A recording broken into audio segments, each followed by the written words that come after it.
everybody, and welcome in. It's the Poor Man Fantasy Football League podcast. We're the fantasy football show that gives you a peek inside the life and times of our Dynasty League. I'm your host, Mike, and with me, as always, is my friend Andrew. And this week, we're going to be breaking down the AFC East without special guest Josh. I'll get to that in a second. It is Wednesday night, July 24th. Legitimate date. I double-checked. Things are a little off kilter for everybody today. Andrew, how are you doing? I'm still melting in this heat wave we got going on. At least it's settled a little bit. Not really.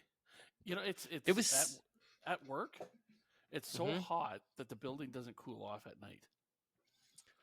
That's gross. I've walked in every day this week, and it's been 25 plus, like 25 or higher every day. Oh. So you get no reprieve. No, you get no reprieve. I'm sorry for that, my friend. The weather for us officially ended. The heat wave ended last night because the temperature dipped below. I forget whatever the temperature dipped. It was like 17 degrees this morning. Yeah. So the heat dome wasn't in effect, but your building created a mini one just for you. Yes. Oh, your building loves you. Oh yeah. It better be nice and warm and toasty during the winter too. Right. We'll circle back to that one when winter hits. Yeah, when it's 40. Which is what? Not that far away. Yeah, a week or two. Let's get into some. You know what? For us, it could be, right?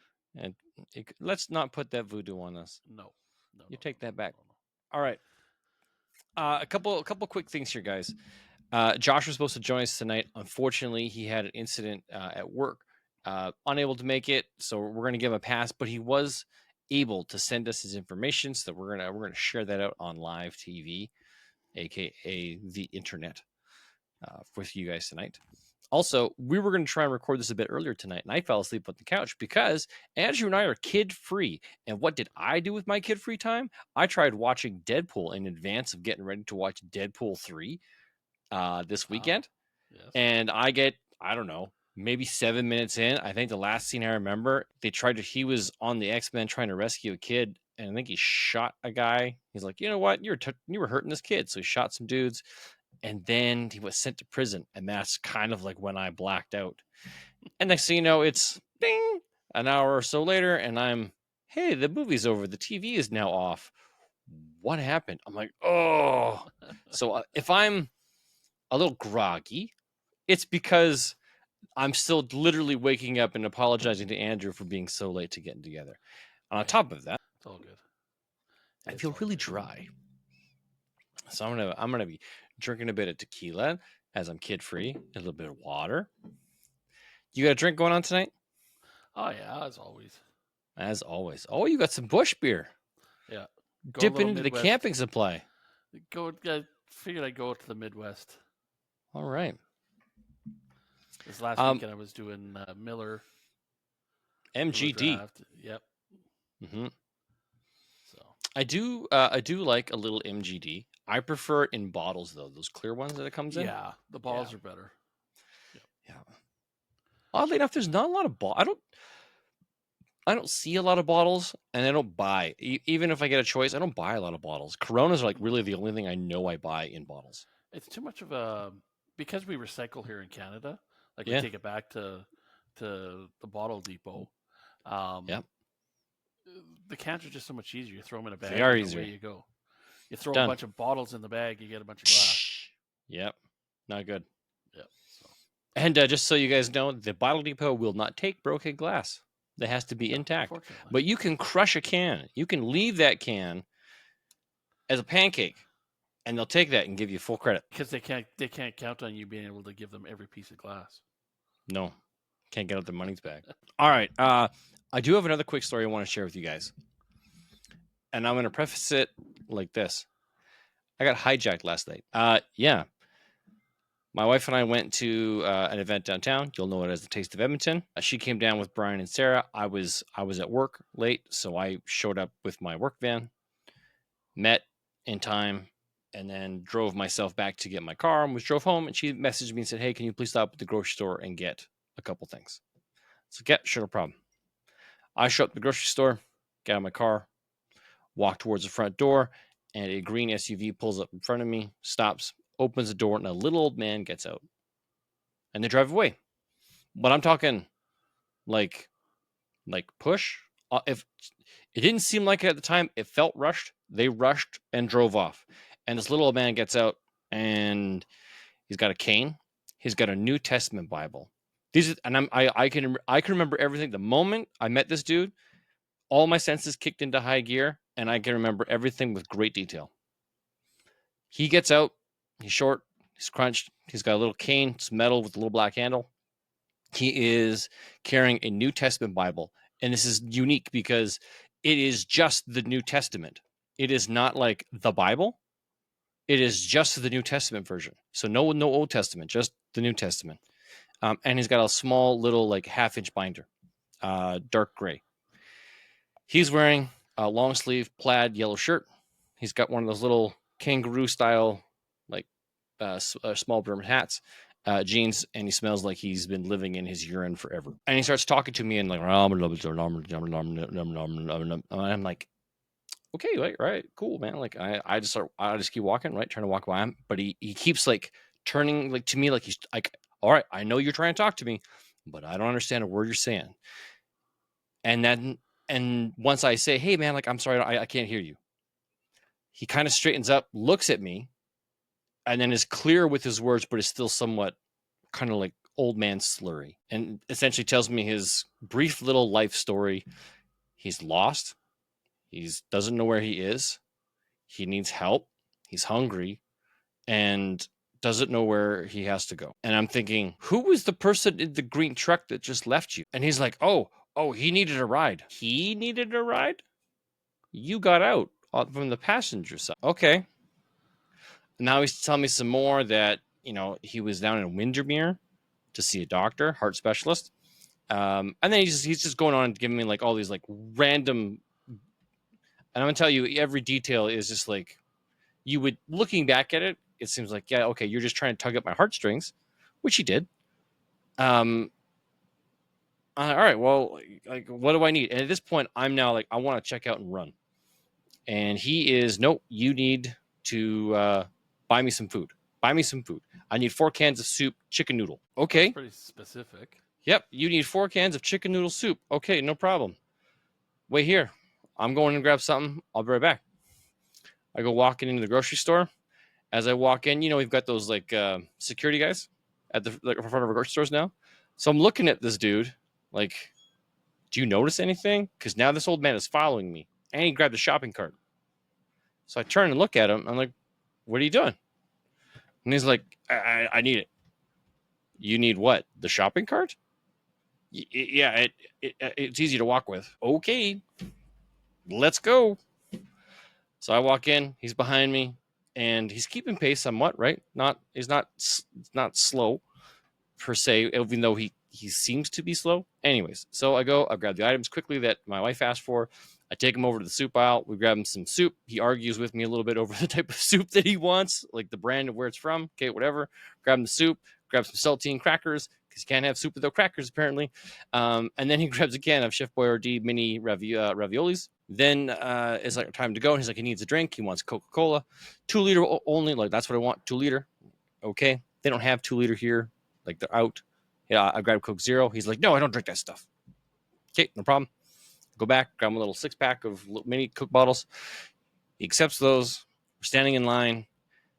And I'm looking around like, everybody can smell this dude because he was rank. He leaves. He goes to the bathroom. I'm like, okay. I look at the teller. I'm like, hey, man, do you know that guy? Have you seen him? The guy's like, no. All right. Okay. Like, obviously not trying to hustle here in the area. I don't know the deal. My brain is racing. And I'm just like, I don't want to be rude, but I don't know what's going on. I'm kind of feel like I'm trapped here. Groceries come, bag them all up. Old man comes out of the bathroom, and I was like, here you go, sir. Good luck to you. Take care. See you later. It didn't end there. This is where I get hijacked. I go outside. He keeps with me. And I keep doing like, all right, man, good luck to you. Like, see you later. I'm going home. Like, see ya. I go to my car. I pop my trunk, put my stuff in my trunk. Force to habit. This is the way I do it. As soon as I do that, he's climbing into my front seat. Ooh. I was like, okay. I open the door and I'm like, what are you doing? I need a ride. Like, you couldn't figure that out. Okay, where do you got to go? And to make a long story short, he had no idea where he had to go, but led me to believe he had a truck that was abandoned, that he had to meet the tow truck driver. Even received a couple phone calls that I thought was the tow truck driver, not the tow truck driver. The tow truck driver, I'm not sure if there ever was one or a truck. I had to drive this guy all the way out to St. Albert, which is a ways away from where I was. Drop him off at a seedy motel called the Sleep Inn Motel, and I never know this motel was there. I recognized the restaurant on the street, but apparently behind the restaurant on this main strip through St. Albert, the Socrates restaurant. If you remember the Socrates, little Greek family restaurant right on the strip. Behind it is a seedy motel that uses the alley of that restaurant to get to the entrance of the motel, where this guy's staying. And I'm just like, I can't believe this just happened. We drive up, and I get him there, and I'm not at this point. Every time I asked him where he was from, I got a blah blah blah blah blah. Well, what's your name? Blah blah blah blah. What are you doing here? Well, my house burned down, and like, man, like, okay. Either way, once we got there, I'm freaking the F out at this point. Also, I couldn't drive with my windows down because he was susceptible to cold, and it was a little chillier last night at 25 degrees. It wasn't the 30 normally. It was 25, so I had to drive with the windows up so I didn't give him a chill, and he was going to die because, he was in town partially because he's on the heart transplant list, and he had to go meet a specialist in Windermere, which is where he was coming from when we met. So I'm assuming he hitched a ride with some random dude who didn't want to give him a ride, but he got in anyways. Got dumped in front of this grocery store, which is why that dude drove off super fast. And so just a calamity of events. Long story short now, I dropped this dude off, and he's out of my car. My windows are down. I'm trying to air it out. I get a text from message from my wife. She says, "Hey, did you get lost?" And I said, "No, I got hijacked." I took a picture of me and right there, like through the windows of the hotel. And she's like, "Where are you?" I'm like, "I'm in St. Albert at a place called the Sleep Inn Motel. And I got my car back. I'm on my way home." And she's just like, "Oh, you're not kidding." Nope, I am not kidding. Yeah. I think that's my story from a random Tuesday night. Yeah, I wouldn't even have gotten him back in the car. I would have been, you're gone. Get out. You're out. Get out. Yeah. I don't give a shit where you got to go. Pardon my language. I don't care where you got to go. That's, you're a bigger hearted individual than I am, but. Hey, look, looking back at it, yes, I helped an individual in need. I was skeptical the whole time. He needed help. I helped him. I was not expecting to. I'm very curious. Obviously, I live a very mundane and routine life because this rocked my world. Like, you came out of nowhere. I had no idea how to handle him. And I'm just like, sure. All right, cool. I don't want to be rude to you, mister. This is all kinds of dangerous. And my wife was freaking out. She's like, "I can't believe you did this. I can't believe you did this. I can't believe you did this or this or this or this or this." Yep. There we go. You're a good-hearted individual. Yep. Speaking, maybe it was all up on the up and up, and you know what? It very well could be, and I hope I wish him all the best. But it was an odd experience. Yes. And speaking of old men that have now hijacked something, let's talk about Kadarius Toney. He still has a roster spot on the Chiefs and is somehow getting reps at running back because obviously they don't trust him to catch a football. Yeah, now that camp has started for a lot of teams, we're getting some interesting news. Let me rattle off this for you guys real quick. Quarterback, now rookie, second-year rookie quarterback, Anthony Richardson is full go at practice. He's 100%. There's no restraints, no restrictions. They're letting him go buck wild. So that's good news for the Colts and for him. Cleveland has placed running back Nick Chubb on the PUP. I think he's done. I don't think he's coming back. And if he does, he is not going to make an impact for this team. Wide receiver CeeDee Lamb is not expected to report to camp as he seeks a new deal. Wide receiver Michael Gallup retired from the Dallas Cowboys. You see that? Yes. That's a bit surprising. Yeah, a little bit. I thought he had a couple more years left, but well, apparently not. Maybe this is the writing on the wall in Dallas. I guess, yes. Like, you're not going to get paid. Dolphins have placed OBJ on the PUP, but the active PUP, so it means he's good enough to play. I don't know. I think he's done too. Browns wide receiver Amari Cooper got a $5 million raise as they restructured his contract. Wide receiver Brandon Ayuk reported to camp, even though he's requesting a trade. Kind of good for him. Yeah. Packers feel they're close to getting an extension done with quarterback Jordan Love. I've already shared the Kadarius Toney goofy news. And my last little bit of news, which I think is funny for Donnie, but Donnie has gone all in on undrafted free agent Deneric Prince, running back of the Chiefs, after reading the news that he's getting reps behind Isaiah Pacheco. And by going all in, I realized Donnie and I share a lot of leagues. And in every league that we shared, Donnie this morning had, or I guess last night, had placed a waiver claim with Fab to collect Deneric Prince.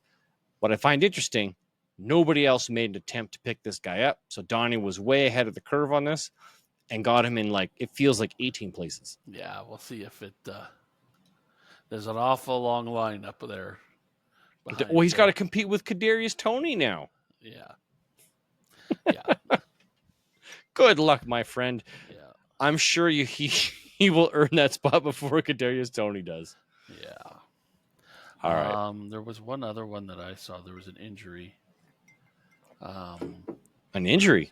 Yeah. Was it somebody relevant? Yes, a quarterback. I just got to find it.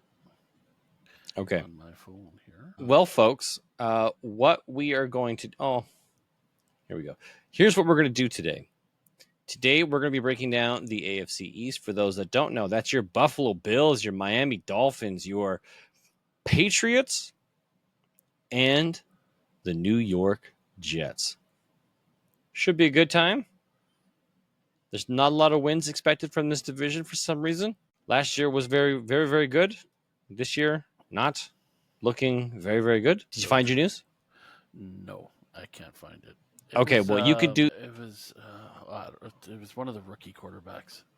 Anyway. Oh, like J.J. McCarthy. No. Jaden Reed. Or Jaden... Bo Nix. Jaden Daniels. Oh, Bo Nix. Oh, dang. Yes, I think he was... I believe he was hurt. Like emotionally? No. I thought I saw them saying he wasn't going to be at camp because of an injury. But now I can't find it. So never mind. We'll just keep going. Maybe I dreamt while you were sleeping. My apologies. Can't believe I fell asleep watching a movie. No, all good. And hard too. The only other news that I came across, and I put it in the doc for next week. Yeah. Kansas City and the Kansas Royals have teamed up and are pitting Kansas and the state right beside them, pitting them against each other for a new stadium. And they've given the two states 6 months to come up with a plan. No. They want 2 new stadiums built. Right by it's not a combined stadium. They want 2 stadiums, and they're working together to leverage. Yes. They're both saying we are going to both pull out if you don't come up with a plan. And if you don't come up with a plan, we'll go somewhere else. So it's interesting that they're teaming up together and pitting the 2 states against each other. Like I said, I put it in the other show doc. So Missouri. Okay, whatever. We will leave that there. We will chat about it next week because I want to get some details on that. Because to me, that is some juicy news. Yeah. I knew the Chiefs wanted a new stadium, but team up with another sporting team. That's got some serious leverage. You lose. That does have some serious leverage. Yeah. I know unions, particularly the union I'm with, partners with several other unions, so they negotiate at the same time. Yeah. Right. It's just so that they all have leverage because the city that I work for can't afford to have all of us on strike. No, so it is once you sign one, you essentially sign them all. Yeah. And it shows the solidarity between the groups. Like if you guys were to go on strike, then the other groups wouldn't cross your picket lines out of support for you. Huh. That type of thing, right? Yeah. So it is interesting. I thought it was really, really interesting seeing that. Do you know who currently owns their stadiums now? Are they state or city owned, or are they privately owned by? I'm not sure who owns them, Well, I'm But gonna check this out. I know, like one of the cities offered up a proposal of like 70 something percent was going to be public funded, like through Yeah. taxes and stuff like that. So I think that's why they're pitting the two against each other. Well, these guys are going to give us 70 something percent. I think it was 76 or 78%. You got to do, if you can do better, we'll come to you. And then they'll go back again to say, well, they're going to beat you. You know, go back and forth to see what's the best deal that they're going to get, right? Yeah. If they get 100% public funded, that'll be setting a new precedent. Period. Okay, Total so right tax now, money. Kansas City Chiefs are inside Missouri, and there is a proposal put forth to move to Kansas. Well, that's wild. Are looking to become the NFL's first ever back-to-back champions this season. Is that old news? When is this coming? No, it's February 14th. Oh, July 22nd, 2024. So that was 2 days ago. Yep. When the famous home of the Chiefs be in 2031 and beyond, on Monday, Chiefs Chairman and CEO Clark Hunt spoke to members of the media following the Chiefs' second full-team practice of training camp at St. Joseph, Missouri. And Hunt spoke extensively about the team's mindset following a failed vote that leaves the team's future at home in doubt. First, Hunt was asked about how much he's considered the idea of the Chiefs potentially moving to the state of Kansas for their next home. At this point, that's premature, Hunt said. We do have 6.5 years left on our lease at Arrowhead. And GEHA, that's the organization, feel that Arrowhead is a special place. It is a special for our fans. Yeah, correct. You have to say these things. Passing through the upgraded Star Bond bill that Kansas legislature did. We're glad to have some options. We really appreciate what the Kansas legislator did. Passing the upgrade to the Star Bond bill that potentially would give us an opportunity to look at a stadium over there. And we're going to work very hard over the coming months and years to come up with a solution that makes sense for the organization, for the team, but also one that makes sense for the community. So we're approaching it very much with an open mindset and looking forward to talking to leaders on both sides of the state line. And there's more to the article. That's interesting. I wonder if the state of Kansas has like, hey, why don't you guys come on over here? Look what we've done, right?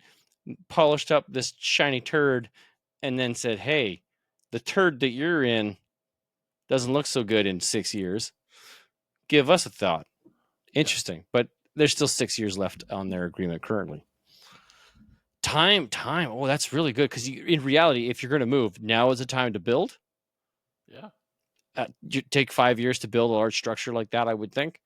And then by the time you're done, hey, look, it's open. We're moving over there. We signed the agreement. Sorry, guys.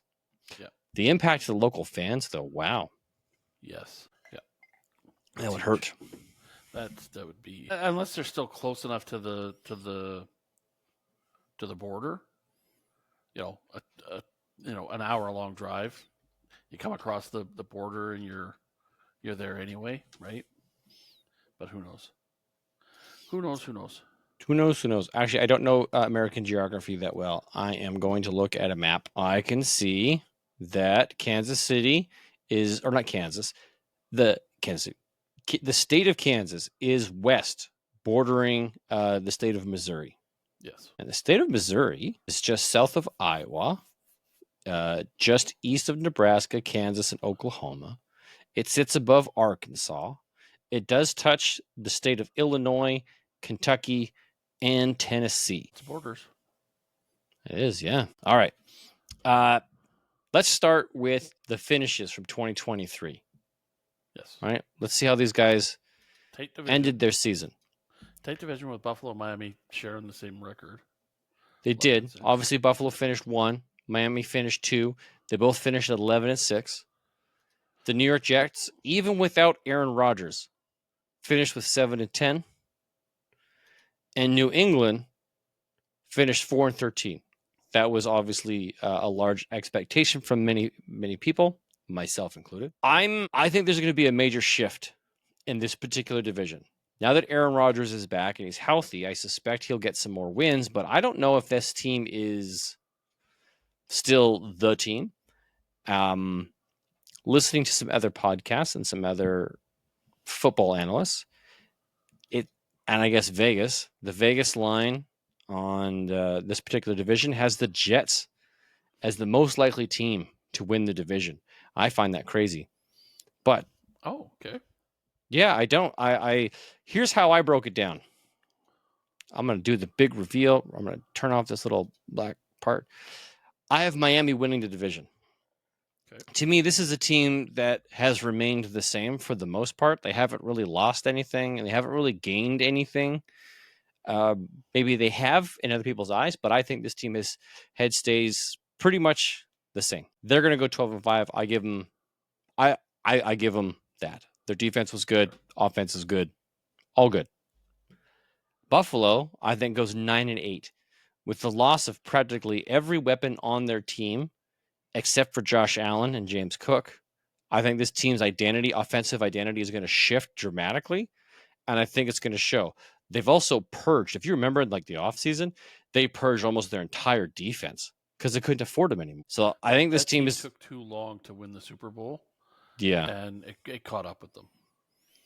So I think they're going to get some wins. I have them going 9-8 and being the second place team in this division. Okay. The New York Jets, I have them going 8-9. Okay. Now that might be extremely low, and I might be out on an island by myself here. I don't believe in Rodgers. I think Rodgers is cooked. I think Rodgers is done. He didn't have a good year the year before, 2 years ago. He didn't make it through the first 5 minutes of the game he played. I don't expect him to do much of anything. And this defense might be extremely powerful and really stout, but I don't think it's going to be good enough to carry them to a division. And then I have New England going 5-12, mainly because you can't go 4-12 again. You got to go up. You got to improve somewhat. So I'll give them an extra win somewhere. I don't know how they're going to do it, but I got them going 5-12. Okay. Do you want me to share Josh's predictions? Sure. Let's see what Josh did as well. Now, Josh put in his predictions. Wow. Now, it looks like he went the same standings. Generous. Yeah, he's got Miami going 11-6 again, winning the division. He's got Buffalo going 10-7 at second place. He's got the New York Jets going 9-8, and he's really, really liking his New England Patriots. He's giving them a 7-10. Yeah. To finish the season.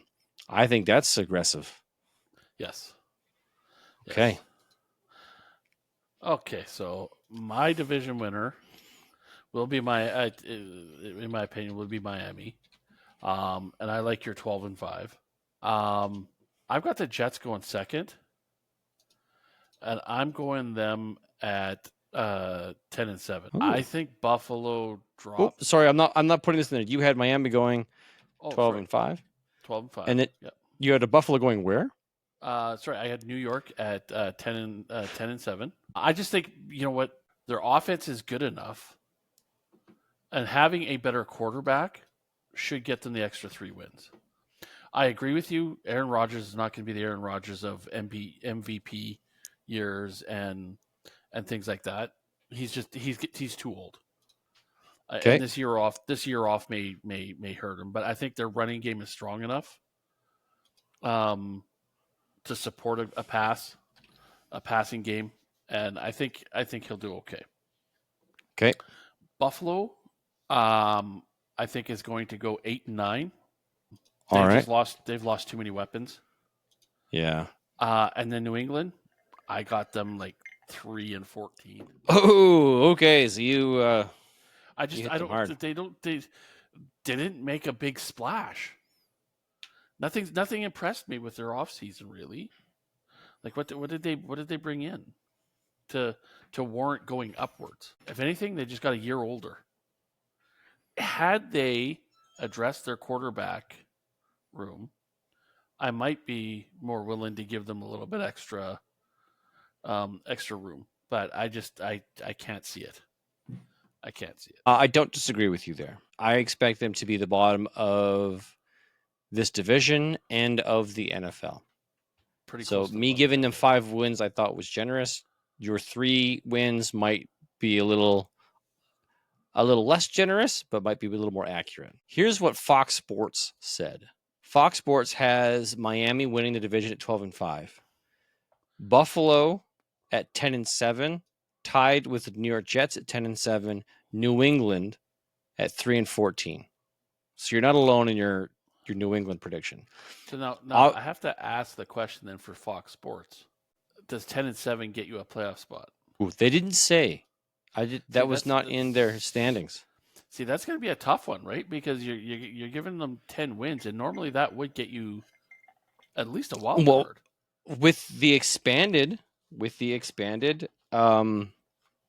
wild card selections, right? Because there's no because there's I don't know what 2 years ago, 3 years ago they added the extra teams in the playoffs. That might bring the Jets in. But so just a hypothetical. We're thinking like Kansas City. You think Miami. You think either the Ravens or the Bengals in that division. You're probably thinking the Colts or somebody Houston in that division. Like, where do the rest of the teams make up? Like, are you thinking like 3 teams from this division? This seems to like be the lackluster division, right? It's going to be so boring to watch. I will disagree. I do think it'll be exciting to watch if the Jets can win games. If Aaron Rodgers is that big of a difference maker, it could be fun to watch because they do have some talent on the ball, right? If Aaron Rodgers has anything left in the tank and he can produce, then it's a possibility. Their defense is strong. If you can even get a quasi-competent quarterback that can move the ball and not just hand it off to Breece Hall 100 million times, they could get to 10-7. Could be exciting. Yeah. Miami, I think Miami's always going to be exciting. Buffalo, to me, is in a similar boat, but for a different reason as the New York Jets. You still got Josh Allen. You still have a competent quarterback. You don't know who the receivers are going to be because everybody's changed over. You do have James Cook and Dalton Kincaid, but Dalton Kincaid was a rookie last year. There's so many things that I don't know, but it looks like people still love, particularly the industry. I'm going to share with you the Vegas lines. Sure. So as of right now, here are 3 DraftKings, FanDuel, BetMGM, and BetRivers. Here's how they've got the odds for this division. DraftKings ranks it Jets, Bills, Dolphins, Patriots. Wow. FanDuel has it Bills, Jets, Dolphins, Patriots. MGM, same thing. Bills, Jets, Dolphins, Patriots. BetRivers has it Bills, Jets, Dolphins, Patriots. So Vegas is looking at it where it's going to be the Bills or the Jets. It's not the Dolphins. Yeah. I think everybody still think. I think a lot of people think Tua had a fluke year. I don't think it's a fluke year when you've got the talent of Tyreek Hill and Jalen Waddle. I think that Devon Achane and Raheem Mostert, who was like, hey, by the way, I'm going to break this run off for 60 yards and a touchdown. Look at me go. Oh, you think that's great? Look at me. I'm Raheem Mostert. I'm going to take this ball 70 yards for a touchdown. Yeah. I think that's why I ranked them so high. It's just they've kept intact. Mm-hmm. And if this truly is Hill's final year, because he said a couple of years ago, I only got 2 years left. I think it was 2025. So this is probably his last year of productivity. Yeah. And his last contract year is next year. Okay. But I think that the Dolphins can will themselves to win. They've got the talent to do it. I think they do. I have them as of right now as in my top. So I can't see them doing anything in the playoffs. The Dolphins? Yeah. I think they'll win the division and they'll probably lose round 1. Oh, that's disappointing. But it's again, can Tua take the beating all year long? As long as he protects his head and doesn't get a concussion, I think he'll be okay. And I think that's the knock that Vegas gives him is one good head slap and he's done, and his career will be over. All right. Well, then let's quickly go through each of the rosters. Yeah. Josh added in some additional notes here that we are going to get to. So first up was last year's division winners, the Buffalo Bills. So right now, this is what their roster looks like of names you'll recognize that I'm expecting to be starters. QB Josh Allen, running back James Cook, wide receiver Curtis Samuel, wide receiver Khalil Shakir, tight end Dalton Kincaid. They drafted 2 rookies, Keon Coleman round 1 and tight end Ray Davis in round 4. Here's what Josh had to say. Every move Buffalo made this year says they want to be just like Kansas City and beat them at their own game, I guess. Obviously, Allen isn't the QB Mahomes is, so their slow slide down probably continues this year. Probably also means number 1, Kincaid to the moon. Number 2, they will spread it around to wide receivers to give me Coleman in the redraft for a TD potential. Okay. Number 3, this is McDermott's final shot, so they'll try to limit Josh Allen's hero ball and run it more this year with James Cook and Ray Davis. And that might very well be the case. Yeah. A spread passing attack, run heavy, less reliance on Josh Allen. And I've been saying it for years that Josh Allen needs to stop running the darn ball. He's being paid to be a quarterback, not a running back. But yes, they've tried to mirror what the Chiefs do the last 4 or 5 years, and they've fallen short. I don't see them doing anything different this year. They're going to fall short. They stripped too much away from the team. They did. So, you mentioned it earlier, and I think it's 100% correct. They've missed their window. They've priced themselves out of being in their Super Bowl window. Josh Allen's contract is going to explode, and they can't afford to keep other talent they need, the depth they need to make a significant push. Yeah. There's going to be some fantasy assets on this team. Josh Allen's still a great quarterback. He is. But I think that the damage that they did to the team by moving some players, he might not be the elite quarterback anymore. He might not have what he needs to repeat as an elite quarterback. Okay. Yeah, so his contract may get, like, if he's thinking of getting a new contract next year, it may hurt him. Maybe he's just average. And we haven't seen that just because he had good weapons behind him. All right. While you're doing that, I'm actually going to look up the quarterback position, and let's see where we at. I'll start jumping into the Dolphins. Oh, that's free agents. Tua is their quarterback. HN and Mostert, they're dual-headed running back team, and then you've got the incredible stack of Hill and Waddle. When Hill's not getting a ton of yards, Waddle's doing it. You have OBJ, but you also mentioned he's on the pup. Mm-hmm. I'm thinking that's just he's not going to play in the preseason. That's probably what it's all about. He's not going to see the field, not going to practice, he's too old. He's too old. And then you've got a tight end, Jonnu Smith. And then they added some firepower with running back Jalen Wright in the 4th round, Malik Washington, wide receiver in the 6th round, Taj Washington in the 7th round. That's 2 Washingtons. Yeah, wide receivers. That's weird. Do I think any of those 3 make a big impact on their team? Probably not. Maybe one of the 2 wide receivers could take over for OBJ when he can't survive the whole season. Who knows? I don't think OBJ is even fantasy relevant this year. No, I don't think he'll have a single game of relevance this year. If he accepts his role as what it is, I think he'll be better off. Just shut up, play the game. You're not a top 3 wide receiver anymore. You're not even a top 30 wide receiver anymore. Accept that. Walking into that locker room, you're not even the top third. You're not even the third ball catcher. I'm thinking Smith or Mostert's probably going to get more catches than OBJ this year. So if he can accept it, maybe he has a better year. You know, you see some players that once they get that chip off their shoulder and that ego settled, they have 1 or 2 decent years left. But I don't know if that's in him.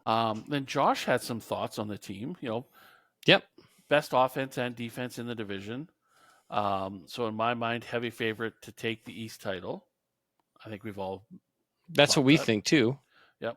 Also expect them to emerge from a brutal division, more battle tested for a deeper playoff run. See, I don't necessarily agree with that. I think they don't have the playoff experience, right? They need to get in there and lose a year before they can start really learning how to win it. I want any and all of the Miami 3 running backs. And I think Malik Washington is dynasty trash. Oh, stash. Sorry. Yeah, that's correct. That's a big difference. Trash to stash. Yeah. So Malik Washington is a dynasty stash. So there we go. So he may end up at the wide receiver 3 spot over OBJ by the end of the year, maybe. Hard to say, right? I agree. Okay, so here are my quick thoughts. But before we jump to that, I want to come back to this. I looked up Josh Allen's contract. Mm-hmm. He has 4 years remaining on his contract. Oh, okay. So he has 5 years.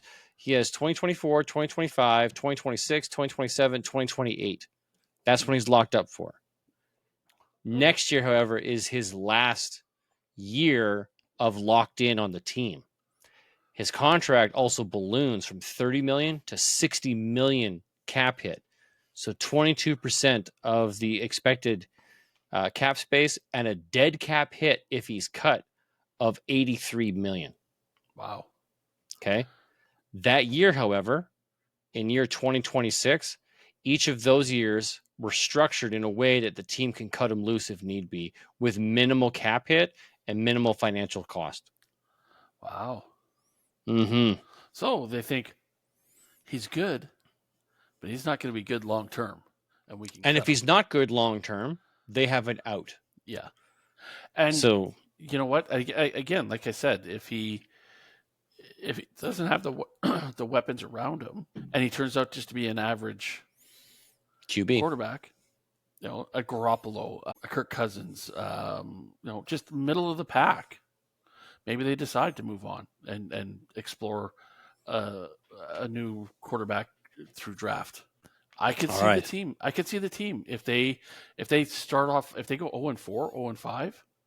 Let's just tank the year. Let's get some better draft spots. Capital. All right. We're talking about Buffalo? Yeah. Okay, well, Buffalo's done, man. Miami Dolphins. Let Buffalo be Buffalo. We'll find out what Buffalo is. We have our what we think they are, what we put our money on, so to speak. Miami, on the other hand, I think is to the moon, and there's a lot of really good things going on here. Yeah. New York Jets. Yes. Aaron Rodgers is back. Let's see if he's healthy and can still play football. They got Breece Hall, Garrett Wilson, Mike Williams, who's also currently on the PUP, recovering from an injury. Tight end Ty Conklin. Not a lot of names. Okay, no, not a lot of names here. They do have rookies to watch. They've got wide receiver Malachi Corley, Braylon Allen, running back, round 4, QB Jordan Travis, round 5, and running back Isaiah Davis, round 5. Thoughts? Here's what Josh has got. He goes, I'm one of the biggest Rodgers and Jets haters going. So I'm really looking forward to watching and rooting against what should be a good and relevant team. This team has the talent to win 12-plus games, but I'm betting the Rodgers drama dysfunction torpedoes this team's playoff hopes in the end. Braylon Allen looks like a good dynasty and redraft stash, as Hall's massive workload is sure to nick him up. Okay, let's dissect that, because I agree fully. I do not trust Aaron Rodgers. I think this team is good enough that they're going to get some wins regardless of who the QB is, but I don't believe Rodgers still has it. But if Rodgers has anything left, yes, they're a team that can get some wins because he can make things happen with the talent that's there. Sure. I think there is a great future here, whoever the quarterback of the future is, whenever that does figure out. But he makes light of the Rodgers drama and dysfunction. Well, it's already started, right? Yeah, he didn't go to the mini camp because he wanted to go on vacation. He was traveling, so he did not go to camp. So there was big speculation whether he was showing up this week or not, or was he going to be on another vacation? on, I guess, starting today. I think there's open today. So it would be interesting to see if he actually showed up and if he did show up, is he doing anything other than just standing around chatting with the coaches and But the comment on Sports Center last Monday night was that's Aaron Rodgers just being Aaron Rodgers. Unfortunately, yeah. We won't know what Aaron Rodgers is there until game 1 at the first snap, and then you'll start to see if he's got it or not. The other comment here, Braylon Allen. I agree with Josh. I've picked up Braylon Allen in a few rookie drafts because I knew this is a kid who's probably going to emerge as the backup to Breece Hall. And knowing the amount of work that Breece Hall gets, come on. You want a guy that if he's capable, even remotely capable of taking that ball and being the guy while somebody's injured for a game or two, you want those snaps. You want to see what they can do. So, yeah, I think Braylon Allen is a great stash. I also am a believer in the handcuff philosophy. So if you've got Breece Hall, grab yourself a Braylon Allen to help shore up that running attack. Yeah. I mean, it didn't work out so well for Cook last year. Like they cut him partway through the year because it wasn't working out. I think the chemistry has to be there. Because okay. I don't necessarily think Cook was done. I just don't think it was the right fit for him. Well, I think he's done now. He is probably now, yeah. Dalvin Cook is toast. Yeah. But I think last year, I think Dalvin Cook is the type of running back that I need lots of touches to be for the feel of the game. If I don't get my touches, I'm losing. I'm losing my vision. I'm losing my feel for the game. Okay. So if this Braylon Allen is a good up and comer, you're right. Maybe he, you know what? Take advantage. Be a Tom Brady. Take advantage of when the guy ahead of you goes down, and or even like a Kurt Warner, when the guy ahead of him went down. He's on the field. He's getting a shot. Kurt Warner took the ball and never gave it back up, right, until he decided to retire. So, you could this kid could prove that. So we'll see. Okay, we will see. All right. Well, you know what? Your turn. You get to talk about the trash known as the Patriots. My last thought with the Jets, though, is I think what's going to save the Jets or what's going to make the Jets season is that defense. I think they've got such a strong, aggressive defense that works together, like works as a whole unit, not just individuals wanting to be superstars. I think they're going to surprise some people and shut some teams down where maybe they beat the Chiefs in the regular season and shock everybody. Or beat, like they could take some games that they didn't expect just because their defense steps up, because they're like, no, we're not going by what the newspaper says that we're going to get our asses handed to us. No, we're going to step up and we're going to shut that team down. I could see that with the Jets defense. Going to the New England. New England Patriots. Jacoby Brissett as their quarterback. The only shining spot, Stevenson at running back. If that's even you want to call that a shining spot, but Antonio Gibson, no, sorry. Demario Douglas, Kendrick Bourne. A plethora of other wide receivers. Yeah. KJ Osborne. Hunter Henry. Your time has already come and gone, I think. I still think he's a reliable tight end. It's just this team isn't going to be able to support him. Yeah. They do have some potential. Like Drake May for the future could be a half decent quarterback for them. Round one, they spent up to get him. Yep. Jalen Polk, again, could be a very productive wide receiver down the road. You got Javon Baker, another quarterback. I'm not Joe sure. Milton. Joe Milton the third. Don't know anything really about him. Okay, then let me tell you about Joe Milton III. And then you have Jahem Bell, a tight end that they grabbed in the 7th round. Yep. Joe Milton think, was a quarterback from Tennessee. Okay. He was a Tennessee QB. He fell to round 6, but even though he was, you might not remember him, but he used to play for the University of Michigan. So he was the University of Michigan from 2018 to 2020. And transferred to the Vols to be the starter. Oh, wow. Yeah. Wasn't going to be a starter in Michigan, so no, obviously not. Kid's got some highlights. He's a dual threat. Oh, okay. I thought it was interesting that they did grab another QB, but a QB with a completely different archetype than Drake May. Yeah. So I guess maybe they're trying to figure out the identity of the team for the future. Again, you've got new coaching staff. You're starting to put the bricks in place that the rebuild might not be as long as everybody thinks. Like maybe this is just going to be a blip in the radar for New England.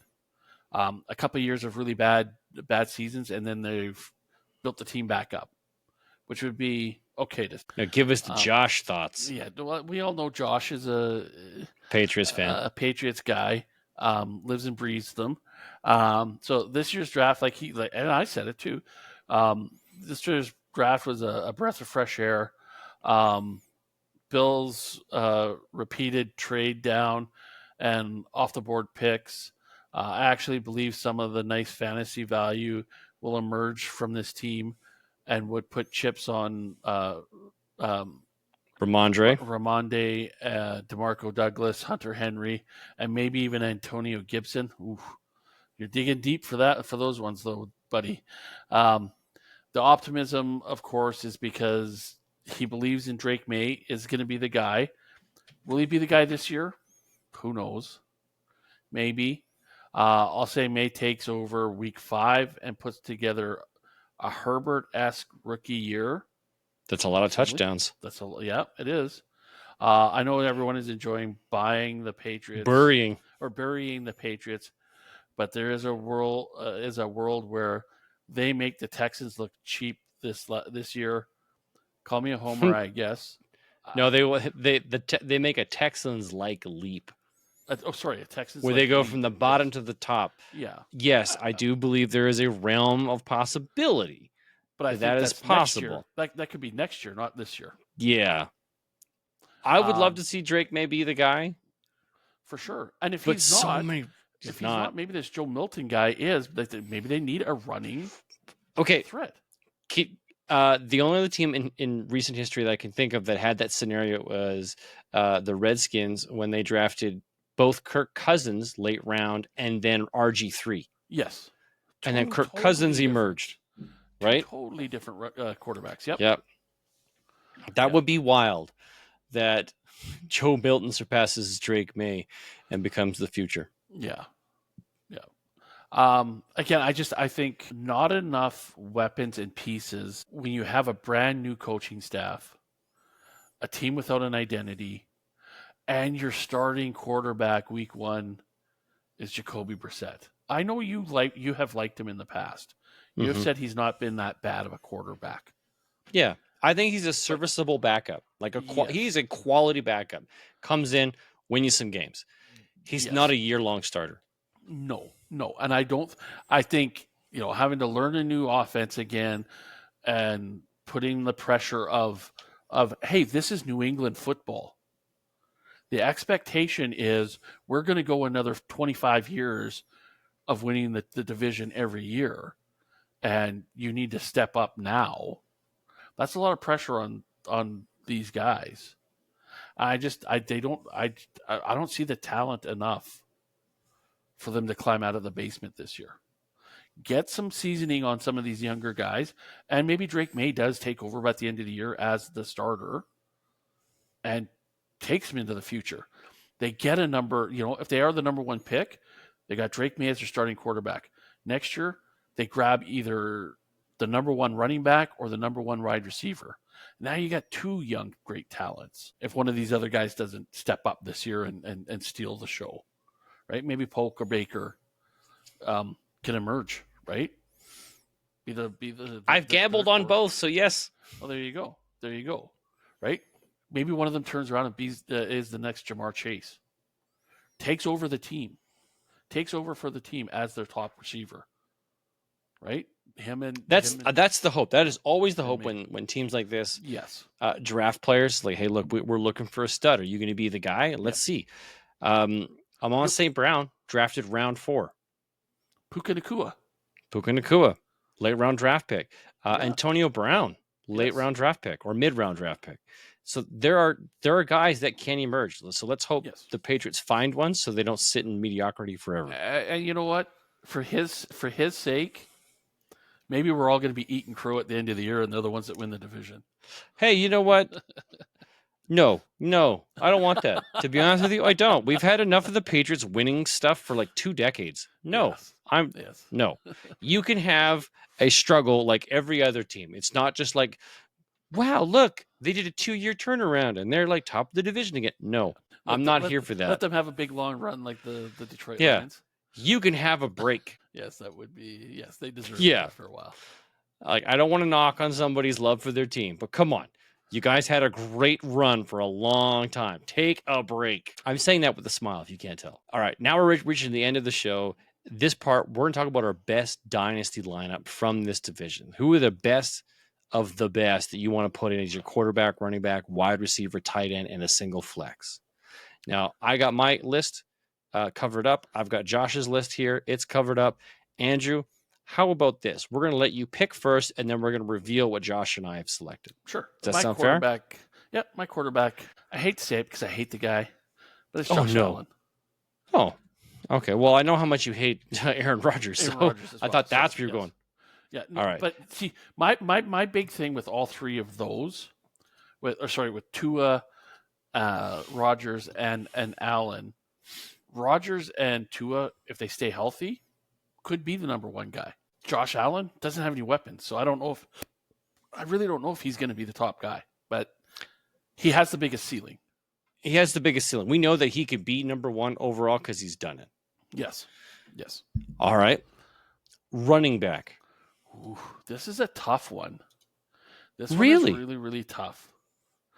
Okay. I'm like flipping between 2 guys, but I think I'm going to go Breece Hall.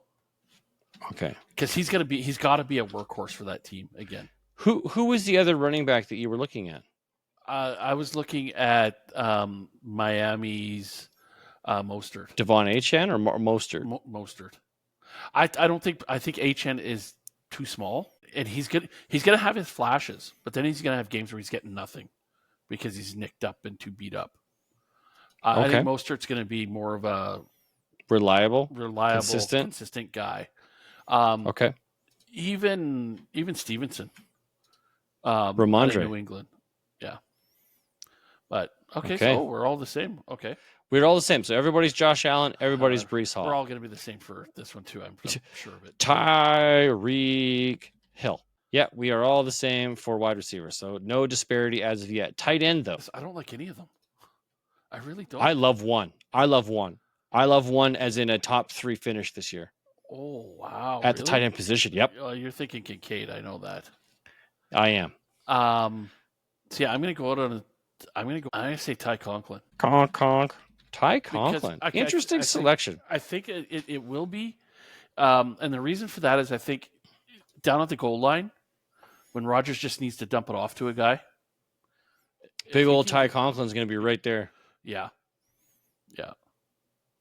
And that's he won't get yards. He's just going to get touchdowns. He's just going to live off of touchdowns. Yeah.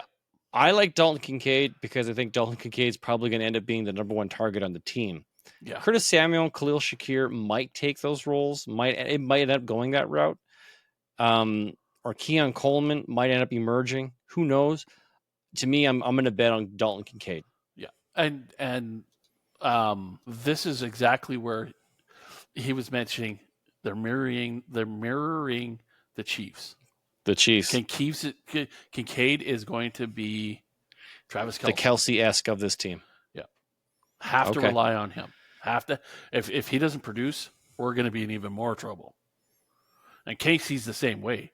If Kelsey doesn't produce, they're short their on wide receiver targets. is too shaky, right? So, all right, now you have a very hard task here because you have struggled with who you think the flex is going to be. Now, I know my pick is different from Josh's, which might end up being different from yours, based upon what you've said so far.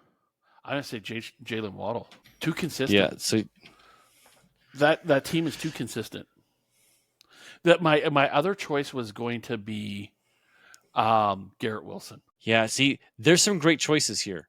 Yes. I went Devon Achane for that big play touchdown upside. Oh, nice. You went Jalen Waddle for that wide receiver 2, which, okay, great.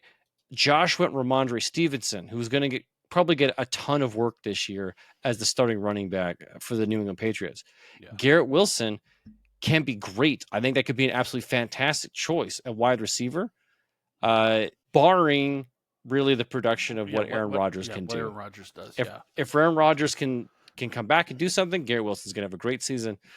I don't think he's going to have a Tyreek Hill season. No. But he might be better than Jalen Waddle.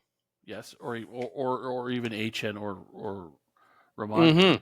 Right? So like those are some seriously tough choices. So you're in this case you're betting on where you think the action's going to be. Yeah. Just from a consistency standpoint. Yeah. I'm staying in the flames with thinking Aaron Rodgers doesn't have it this year. So I'm not going the Garrett Wilson, which is why I went Devon Achane. I'm pretty sure Josh had to pick a single Patriot, and the only Patriot to take right now is Ramondre Stevenson. Yeah. And again, like I thought of him at my running back position. You did mention his name. Because he's going to have to be their offense. And that's what about James Cook, running back for Buffalo? I did not have him in consideration. What about you? What are your feelings of him? I think he's a good running back, but again, it comes down to he gets robbed of fantasy points because Allen wants to steal the show and get the touch. So I think like on the goal line, it's like it's like when Seattle had beast mode, and you pass the ball those last 3 plays. What are you thinking? You got a 300-pound running back who's going to walk. Who gets you 4 to 5 yards every play, and you need one. You one. only need 2. Yeah, 1 or 2. Yeah. Like what? Like seriously, what were you thinking? And I think it's it's. No, I'm not saying James Cook is anywhere near beast mode's skill, but he gets you from the 20 to the 5 yard, like from your own 20 all the way down to the 5 yard line, and then you run the ball in yourself because you don't want to give it to him. Again, this is where I struggle with Allen. Why I don't like him. All right. Well, that's our list. My list: Josh Allen, Breece Hall, Tyreek Hill, Dalton Kincaid, Devon Achane. Andrew's list: Josh Allen, Breece Hall, Tyreek Hill, Ty Conklin, Jalen Waddle. Josh's list is Josh Allen, Breece Hall, Tyreek Hill, Dalton Kincaid, and Ramondre Stevenson. That one's going to be fun to look up at the end of the season. Yeah. I think this could end up being, instead of it like being such a competitive division the last couple of years. Yeah. This one might not be so competitive. Like I said, Miami and New York, in my opinion, those could be the two, and the other two just kind of. Do you see a world though, like high or low probability here? I'm asking. Do you think it's high or low that 3 teams from this division make the playoffs? Low. Okay. Because I don't think Buffalo, even the record that I gave Buffalo, I'm skeptical on that even, because I gave them a 8-9 losing record. I gave them a losing that's record. Not making the playoffs. 8-9. No. Okay. Because I think your other playoff teams are going to be from the Cincinnati, Pittsburgh, Baltimore division. Oh, you know what though? Looking back at everybody else, maybe 3 teams do make it. Wow. Because I think one team from the AFC South, Texans. which is probably the Texans, yeah. Yep. You got the AFC West. Okay, I'll take the Chiefs this year, and the Raiders might sneak in. Maybe. See, I don't like the Raiders. I think more San Diego. I think their defense, like, it really comes down to, can they? Yeah, you think? Okay, I really don't see the Chargers doing it, but okay, we did, yeah. So let's say 1 from the South, 2 from the West, 2 to 3 from the AFC North. I think that's the powerhouse division now. Yes, and then you could have 2, maybe 3 from the East. Like those are, to me, the playoff contenders. Like, that's an interesting mix. But here's the if Lawrence gets hot like he did 2 years ago, the Jaguars could climb up and steal a spot.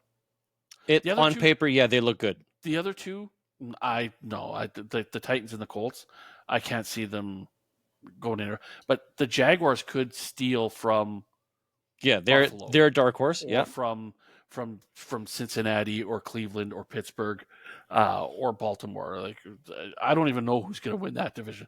That'll be an interesting tough one. We get that one next week. Yeah. I'd be the homer on that one, and obviously the Bengals, but the rest of them, like, God, they could all go 10-7, right? Like, it's crazy. They could. That is totally doable. Exciting. I think this division is going to be funner to watch than we initially thought. I don't know. I don't. I think Buffalo's going to be boring to watch. New England's going to be boring to watch. And unless Aaron Rodgers can light it up, the Jets might not be all that interesting to watch unless you want to watch a very defensive game. Which I don't. I want to watch high scoring, hot, big plays, lots of fun. That's the North. Okay. The North and Kansas City and the Texans. Big scoring teams. Yeah. We love, as a fan, I love big scoring teams, love big plays. All right. Well, that's it for this week, folks. Thank you very much for sticking around with us and enjoying your summer. We're having lots of fun here. We're nearly done breaking down the AFC. Come back next week as we do the AFC North. As mentioned, we're going to have special guest Gabriel all the way from the East Coast in Quebec coming in to join with us. Remember, you can follow us on our social media platforms, Facebook, Twitter, TikTok, Poor Man Football, all one word. Remember, folks, from one poor man to another, if it's not fun, it is not worth doing. Have yourselves a great night. Have a great week, everybody.